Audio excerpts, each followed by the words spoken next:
ನಿನ್ನ ಜೊತೆ ನನ್ನ ಕತೆ ಸೀರಿಯಲ್ನಲ್ಲಿ ಏನಾಗುತ್ತೆ ಅಂತ ನೋಡೋಣ. ಈ ಕಡೆ ಭೂಮಿಗೆ ತುಂಬಾ ಶೀತ ಆಗಿರುತ್ತೆ. ಅದೇ ರೀತಿ ಅಲ್ಲಿ ಅವನು ಇರ್ತಾನಲ್ಲ, ಯಾರು ಪ್ರಸಿದ್ಧಿ, ಅವನು ಅವಳ ಹತ್ರ ಹೋಗ್ಬಿಟ್ಟು ಅಲ್ಲಿ ವಾಪ್ ತೊಗೋಬೇಕು ಅಂತ ಅಂದ್ಕೊಳ್ತಿರ್ತಾನೆ. ವಾಪ್ ಅಂದರೆ ಶೀತ ಆದಾಗ ಬಿಸಿನೀರಿನ ಕಾವು ವಿಕ್ಸ್ ಹಾಕ್ಬಿಟ್ಟು ತಗೊಳ್ತಾರಲ್ಲ, ಅದಕ್ಕೆ ವಾಪ್ ಅಂತಾರೆ.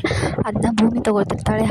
ಆಗ ಅಲ್ಲಿ ಸಂಗೀತ ಇರ್ತಾಳಲ್ವ, ಸಂಗೀತ ಇದ್ದಾಗ ಅವನು ಪ್ರಸಿದ್ಧಿ ಅವಳಿಗೆ ಬೈತಿರ್ತಾನೆ. ನೀನು ಹೋದ ಜನ್ಮದಲ್ಲಿ ಏನಾಗಿದ್ದೇನೋ, ಈ ಜನ್ಮದಲ್ಲಿ ನನಗೆ ನನ್ನ ಪ್ರೀತಿ ಸಿಗದ ಹಾಗೆ ಈ ರೀತಿ ನನ್ನ ಬೆನ್ನು ಹತ್ತಿದ ಬೇತಾಳ ಥರ ಕಾಡ್ತಾ ಇದೀಯಾ ಅಂತ ಸಂಗೀತಾಗೆ ಪ್ರಸಿದ್ಧಿ ಬೈತಿರ್ತಾನೆ. ಹಾಗೆ ಅಲ್ಲಿ ಭೂಮಿ ವಾಪ್ ತಗೊಳ್ಳೋ ಸಮಯದಲ್ಲಿ ಅಜಿತ್ನ ಕೂಡ ಅಲ್ಲಿ ಹಾಕಿ ಟವೆಲನ್ನು ಮುಚ್ತಾಳೆ ಸಂಗೀತ.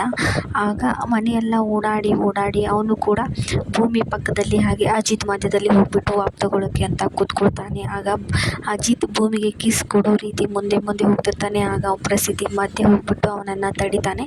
ಇಷ್ಟ ಆಗುತ್ತೆ ಇವತ್ತಿನ ಎಪಿಸೋಡ್ನಲ್ಲಿ. ನೆಕ್ಸ್ಟ್ ಎಪಿಸೋಡ್ಗಾಗಿ ಸಬ್ಸ್ಕ್ರೈಬ್ ಮಾಡಿ. Stay tune. ಬಾಯ್.